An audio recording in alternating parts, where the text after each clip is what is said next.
Hey, I'm Pep, and this is my review of Tasha's Cauldron of Everything, which isn't right there, you might notice. That's just the player handbook for D&D 5th edition, which is what Tasha's Cauldron of Everything is a supplemental book for. But I don't actually own the book, and that's because this isn't a review of the physical book, it's a review of a digital copy of the book, specifically through Roll20. Now, they did give me this copy of the book, not a PDF either. We'll get into that. But they gave it to me for free, and so I just wanted you to know that this is a paid review in that way. They gave me a free copy of the book. So let that color your opinions of my opinions as you will.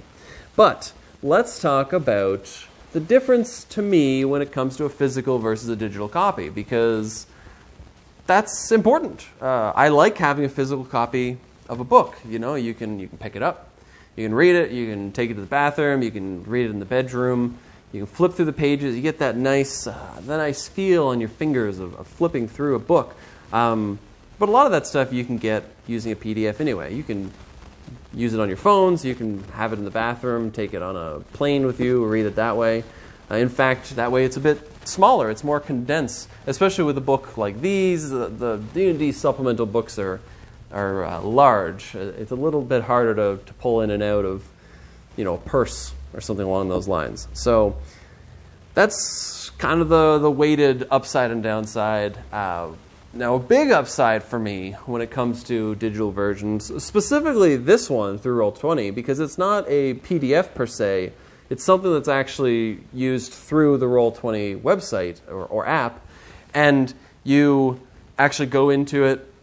And much like a normal book, it has the table of contents, and everything is hyperlinked. Hyperlinks are amazing when it comes to searching for information, which for a supplemental style book is perfect. You're generally not going to pick up this book and read it from front to back. I kind of did. I admit I skipped through certain things, like I didn't read every spell because you don't really necessarily have to. And even as a DM, I like to purposely try not to spoil certain things for myself, whether it's puzzles, some of the adventure-style content, because there's a chance I might play through it as a player at some point, and I'd like to be surprised by it. Same as if a player pulls out a neat spell from a book. It's kind of like, whoa, that's a cool ability. So it's cool even as a DM to get surprised sometimes, which is great because hyperlinks. So I click wherever I want, it leads to a thing, and the other advantage over this, which isn't even normally the case for PDF, is that it has customized pages. Let's say, for example, that you want to click on a bard and look at the bard stuff. Well, of course, with a physical book, or usually even a PDF, it's multiple pages that you flip through to read all the bard information, and then eventually you come to some other thing, maybe it gets into the subclasses, and it's not all on the same page. It's broken into different sections, and it's not completely even. And it's understandable when it comes to a book why this would be the case. But when you're doing it via hyperlinks, it's all custom crafted by them into what I would call the customized pages. So if you click on Bard, it's one very long section for Bard. If you click on something like Starting Wealth, it's a very short section that just shows you the stuff on Starting Wealth. That's all that comes up when you click on that link, because it doesn't need to give you what else would be on the page, because you're not clicking on it to find that. It's not a page-by-page hyperlink. It is a topic-by-topic. And I think that's really cool. Makes for finding information much easier. Now, let's actually get into what is in the book. No. Instead, I am going to talk a little bit more about the Roll20 usage of this. So first of all, if you don't know what Roll20 is, I do have a video gushing about Roll20 a little bit here, one of these two spots. So check that out. But just a quick summary, you roleplay using it, whether it's D&D, GURPS, Kids on Bikes, whatever you're playing, you can use that to roleplay. Now, the neat thing about this is if you have a copy of the book like this, you can essentially share it to your players that are in that game, and they can gain access to the information, the subclasses, the feats, whatever they would use when building or using their character, which is really neat. You can also buy it in bundles and stuff. For example, I was given the bundle, which means that I also have access to excerpts for puzzles. I'm not entirely sure what is part of the bundle or just the core thing, so look into that yourself. But extra little tokens that are specific to some of the characters or classes that might be mentioned in the book. The excerpts for puzzles, which we'll get to later. Lots of extra little supplemental information. Items, magic items, you can just pop them off and be like, here's a magic item for you to use, rather than having to have them write it out. Just a quick little blurbs that they can have. Breakdowns for a lot of things that you would find in the book, which is really cool. Now, okay, let's actually get into the book. I'm telling the truth this time. So, first thing to mention is that if you follow the Unearthed Arcana for 5th edition that Wizards puts on their website from time to time, a lot of the stuff you'll find in here is things that have been through the Unearthed Arcana before, because that's usually kind of a beta testing thing. One of the examples of this is the Artificer, or Artificer, whichever. It is a class that is basically focused around buffing objects, party members, yourself. Depending on what subclass you go down, you might have a little bit more focus on the armorer side of things, actually making magic weapons and armor. Maybe you go more into like a tinkerer kind of thing. Maybe you focus on being like an alchemist and creating a lot of those alchemical goods. Lots of different options when it comes to the Artificer, and it is its own class. If you, again, had followed the Unearthed Arcana before, you might have noticed that at one point I believe it was actually a wizard subclass. It is its own class in this, which is pretty neat. And there is a quote that I want to read from Tasha herself that I really enjoyed. "The magic of both alchemists and witches relies on a powerful, multiversal truth. Mortals can't resist anything with bubbles." Love it. So on top of this brand new class, like in a lot of supplemental books, there are a bunch of new subclasses, feats, spells, magic items. I'm not going to break all of them down because that would take forever, but I am going to go through some of them with you. So for classes, here's two that I thought were really interesting. One is a subclass of Ranger that is a swarm keeper, where you essentially have a swarm of bugs that are, I think, technically Fae in disguise, but a bunch of like little miniature Fae creatures that follow you around. You can use them for attacking, defending. Eventually, you can come up into the swarm and fly using them. All in all, I think it's really neat. It's cool to see the Ranger based on a bunch of small creatures rather than having an animal companion or being a giant slayer or whatever. It's neat to see it this way. Another is the Warlock. Has a different patron option of Genie, which, much like a regular Genie, you have some sort of a small capsule, like a lamp, that you can disappear into. It's a little extra dimensional space. Eventually you can pull other people in there. At some point you can grant some limited wishes. So it's just very Genie themed. And I just think that's super neat. On top of the fact that of all the patrons to pick from, you could be kind of like a quasi-Genie. But a lot of times Warlocks come across as being kind of dark and brooding, and that's just not something that I feel in general from a Genie. So it's kind of neat, the idea that you could play a very peppy Warlock who has Genie powers, Maybe what it is that you want to become a Genie someday, and so you ask Genies to bestow upon them the powers, and this is your way of proving yourself before you officially get the powers. So I think that's pretty cool. And there's lots of others. I find there's really interesting stuff. There's like a wizard that's a blade singer, where you kind of focus a bit more on like the martial class, for example. But let's get into the feats, because there are two feats I really liked and I want to put extra focus on. Both of these are a little bit more thematic, so they still give you a +1 to a particular attribute, which is a common thing in 5th edition. If the feat isn't numerically powerful, they often give you at least a +1 to a stat. And so one of them is Chef, which lets you cook meals for your party and give you extra hit points, recover faster overnight. And then on top of that, you can also make some little snacks that people can eat. And I believe that you eat them fast. It's as a swift action, or is it called swift action in 5th? Oh my god, it's been so long. Bonus action? As your extra action that you can do in a round. Anyway, you eat them, and they give you temporary hit points, which I think is neat. It's reminiscent of all the role-playing games we've played before, video games where you eat food and it gives you health back, and I just think it's super neat. The next one is a telepathic feat, And it gives you a fairly limited telepathy. I don't remember the exact range, but it's relatively short. And you also, I think, once per day are able to detect thoughts or read thoughts, or one of the two. Anyway, it's cool. I like it. I like the theme of it. And my favorite part is that it replaces the need for somebody to multi-class just to get a basic ability like that. If part of your backstory, part of the flair of your character is you wanted to be able to talk telepathically, maybe you're unable to speak normally, and so you have to speak this way.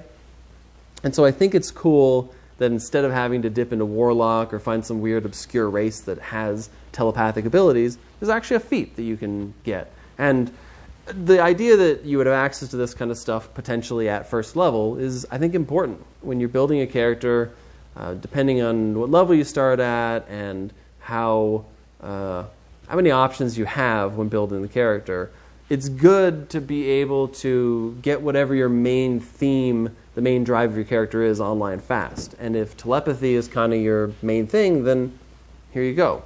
You can just do it right off the bat. So I mentioned there's new spells. I'm not really going to get into any of those, but the magic items, there's one specifically that I wanted to call out, or one type, because I really enjoyed it. And I've seen this in some types of games before where they're magical tattoos. And there's lots of different ones. There's some variation to them.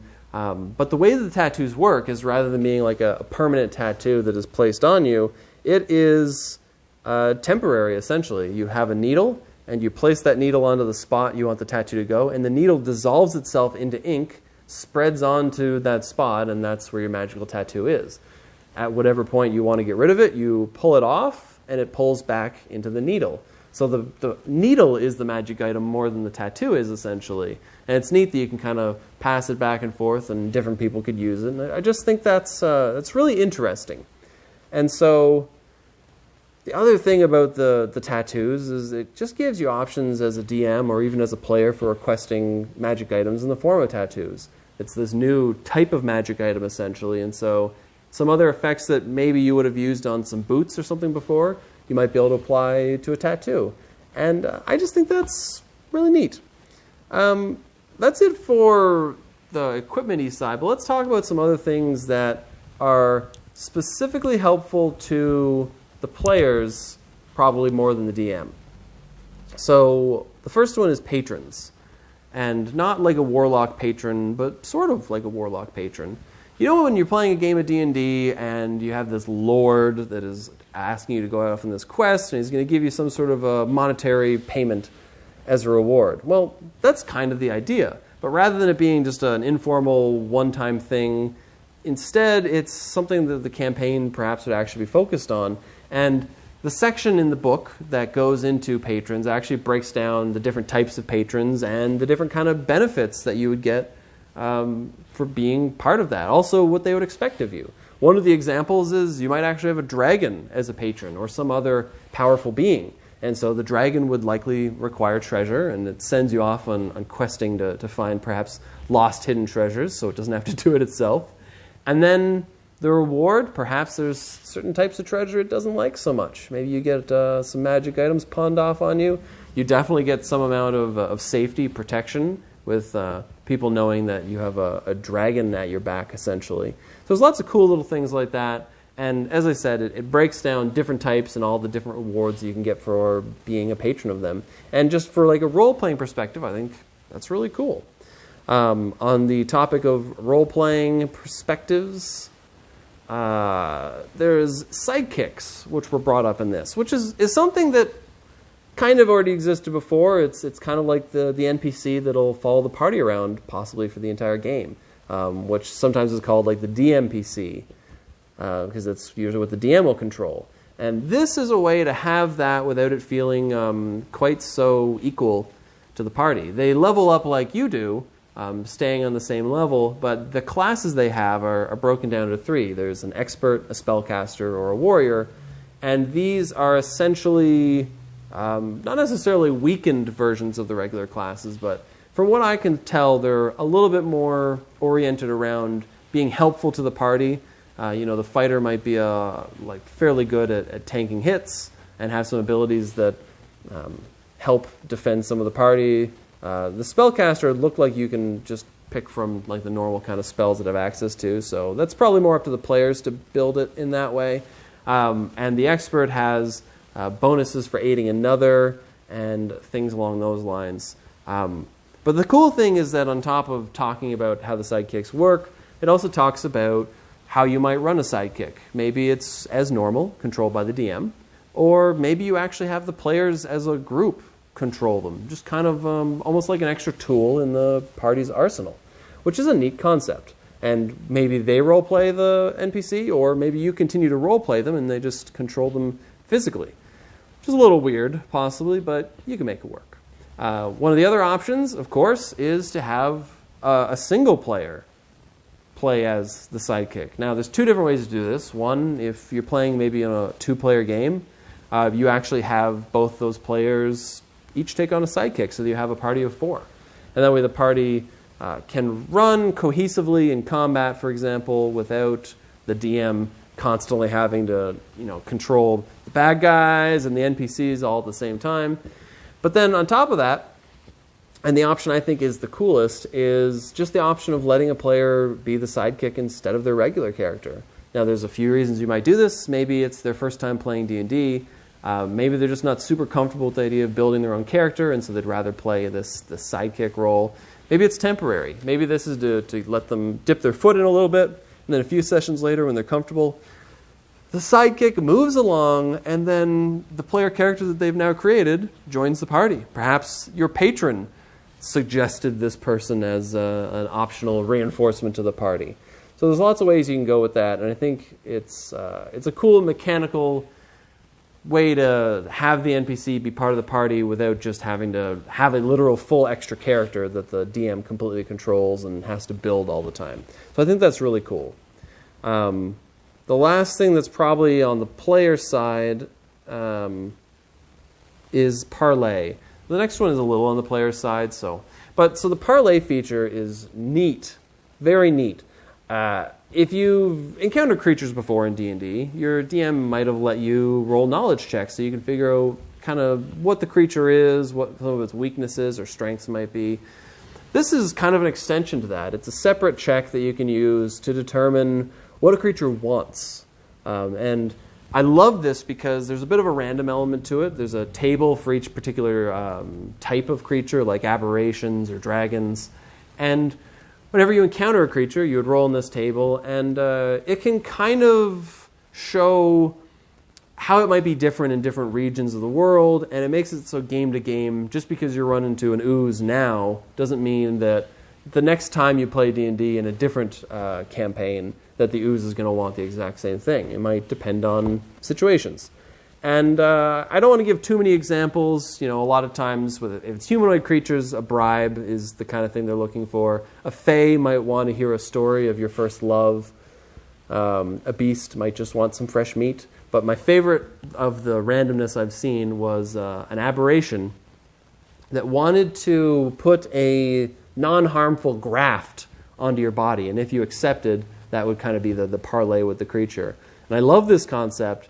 In my brain, I think of a gelatinous cube, and you hear from local lore that if you hold your hands out like this, the cube won't attack you. Instead, it'll get close, and it will break a piece of itself off and put it onto your body, maybe the back of your hand or somewhere that's comfortable for you. And then it will grow very slowly, and whenever you get into another cavern, another dungeon-type area, it will fall off and begin to prowl and take over that area. And that could be the gelatinous cube's way of spreading themselves. I know the actual way gelatinous cubes are supposed to spread themselves, but it's cool sometimes for it to not always be the same. And so this gives interesting options like that for different things that a creature might want. And this parlay isn't going to automatically remove combat. A lot of times it will just be enough to distract or open up some sort of a negotiation. It could still fall through. It could still fall apart depending on what the players do. And it could still turn into combat regardless. But it's a neat little thing to give players another option right before combat, So let's get into the few things in here that I think are more focused on the DM, even though the last two things kind of had a bit of DM focus. Session 0. This is why I hemmed and hawed a little. This is kind of for the players too. In fact, it's probably more for the players for the DM, so we'll chalk it up with the also for the players. Session 0, although I'm surprised it hasn't been mentioned in 5th edition at all before. Perhaps it has.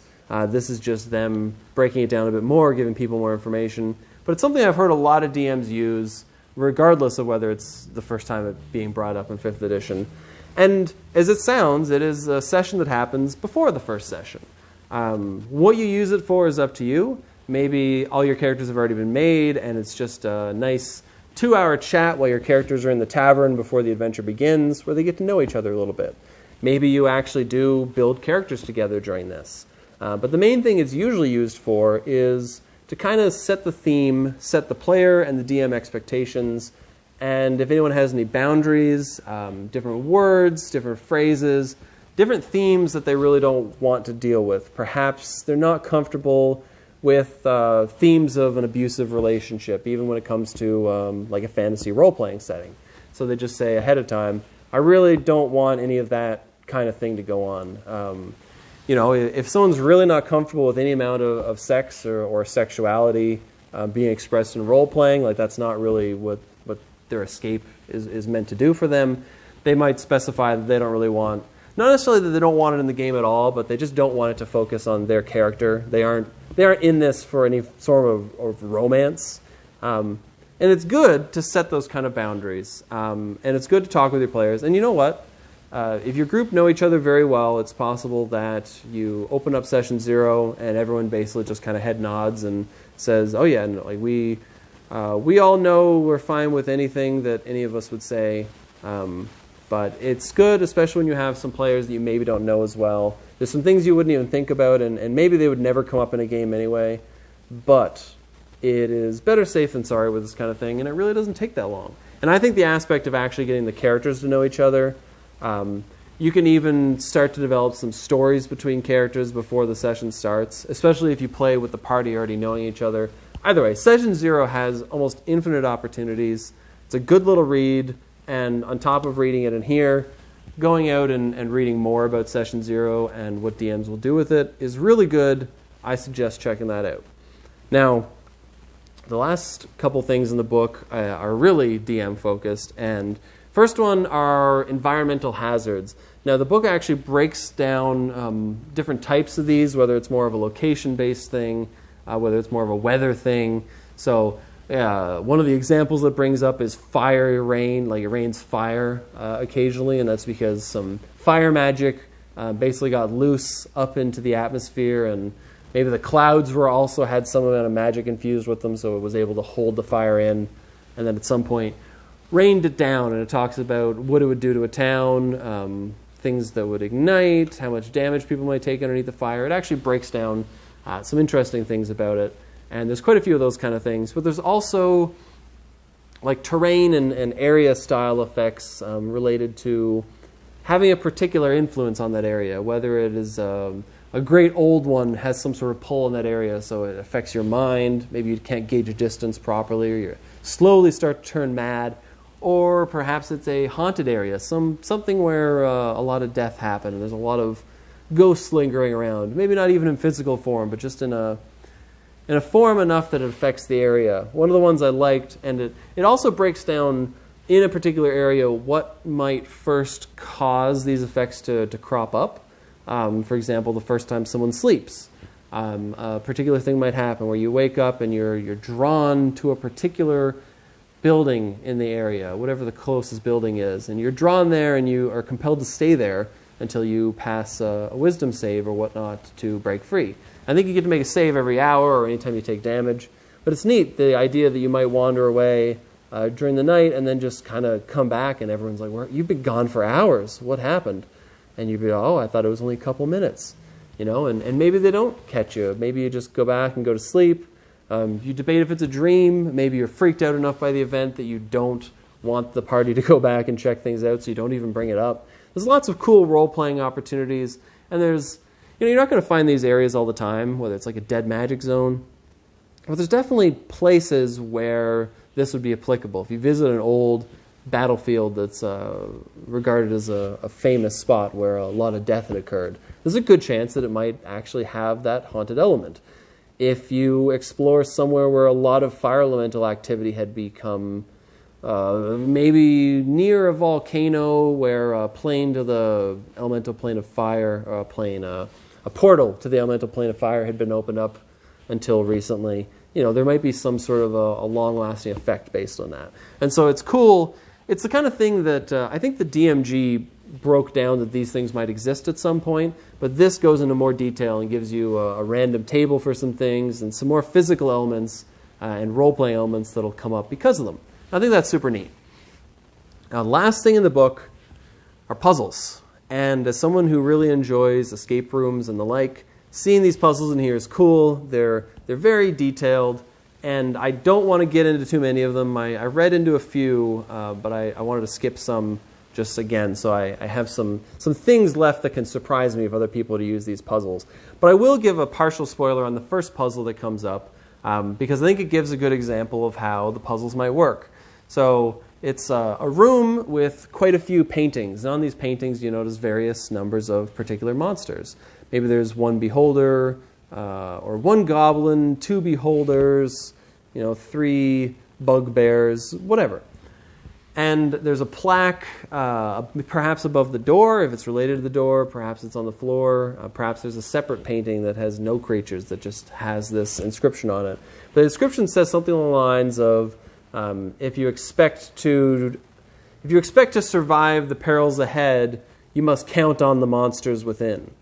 And just like a lot of things that are plays on words, you might not completely get it at first, but then you think, oh, count on the monsters within. Okay, so then you realize there's a certain number of each monster in each painting, and I'm not going to go any more in detail about how to solve the puzzle than that. But the point is, maybe it'll give you a code or a key phrase you'll be able to use to open the door, to gain access to something later. Maybe it just opens a secret door. The nice thing is that it also breaks down how you can help people partially solve the puzzle, like little hints you can give to people if they're having trouble, some rolls you could perhaps make in order to gain extra benefits. So it breaks down in a way that is really handy for the DM. On the topic of puzzles, though, especially using them like this, I do suggest, from a DM perspective, if you're going to use a puzzle like this, remember that there are other options around it. If the players don't want to solve the puzzle, perhaps they have a rogue in the party who just tries to pick the lock. And they roll high, they succeed. You continue through. You don't have to solve the puzzle. Perhaps the fighter has an adamantium greatsword and decides, you try to figure out the puzzle. If you don't solve it in a minute, I'll be through the door by then. And they just continue to slam through it until they carve their way in. Perfect. If that's how they want to solve the puzzle, if they want to brute force their way through it, you should just let them, in my opinion. You can have some traps to, thwart them the first time, but, eventually just kind of let them go. Now, the other thing is that even if you do have them kind of need to do the puzzle for whatever it is it's going to gain, maybe have the gain not be the ability to continue. That should probably not be tied to the puzzle. In fact, in my opinion, the door at the end of the room should just open. It should have nothing to do with the puzzle. The puzzle should instead be perhaps for a secret door, or it gives you a code that later will disarm some of the magical traps to make it easier for you to get through a particular area. So having the code, having the password that you've learned would be very helpful. Or if it unlocks a key or something like that, then that key might be used to open a secret chest or a door to a secret chest later. These things are handy and a good way of looking at it because it keeps the players from feeling like, if they fail, then all has gone wrong, or that you have to handhold them through if they're not figuring the puzzle out. It makes it so that it feels a little more rewarding, in my opinion, when you get some sort of a bonus out of it rather than it actually being required to advance. And at the end of the day, if they don't complete the puzzle and they say, what did we miss? Feel free to lie to them. Tell them it was just a secret path that would skip the next room. And you're not doing this for a bad reason. You're doing it to save them a little bit of the heartache of losing out on some magic items. And a couple sessions later, when they have another opportunity to solve something puzzle-like, have the same magic items you planned before, but just give them to them now. Have another puzzle come up later so that you have access to the things you missed before. So find ways to make it so that it's less about, more about challenging the players in an interesting way and less about locking them and holding them back from something. At least that's my personal opinion. Maybe your players really like the challenge and they will not be happy unless they solve the puzzle to get through. In which case, kudos for them. They're probably the kind of people who like escape rooms too. But be ready to give hints, and if you have a puzzle, whether it's one of the ones from this book or something you've created yourself, have little hints prepared that you'll be able to use to get them through, because it's very helpful and your players will appreciate it. Anyway, that has been my review of Tasha's Cauldron of Everything. Now, I enjoyed this. I really like the book because it sticks to its name. There's a little bit of everything in here. A lot of the new class options and feats and whatnot I found interesting. There's some things that don't interest me that I'm sure interest others. And I like the fact that it does feel like there's a large spattering of everything. So whether you're a player, whether you're a DM, there's stuff in here that I think is going to be very helpful for you. Anyway, check out the book if you're interested. If you do play on Roll20, I find it's very handy to have access to these. It's much easier than actually looking through the book. It's usually a little bit cheaper to get it this way too. But if you have any more questions, I can get into a little bit more detail about some of the things from the book down below if you want to ask. Or if you have read the book already and you just want to talk about some of your favorite things. I'm curious to know what your favorite parts from the book have been. Also, leave that down below. And I'll get back to you as soon as I can. But otherwise, thanks for watching. And until next time, live free, game hard. Yeah, this isn't really my player handbook. Well, it's some of it. My player handbook is quite exploded. As you might have noticed, I got one of the original copies of the player handbook that had a defective spine, essentially, and the glue was not held properly. And I could have replaced it, but I actually liked having all these loose pages, because if you have people looking at different parts of the book, someone wants to look at the equipment, oh, here you go. Oh, you want to look at the bard? Oh, here's the bard section. It's neat to be able to split it up. It hurts my soul a little when I drop it and the pages scatter everywhere, but otherwise, it's worth it. Just like Tasha's Cauldron of Everything would be. Haha, brought it all back.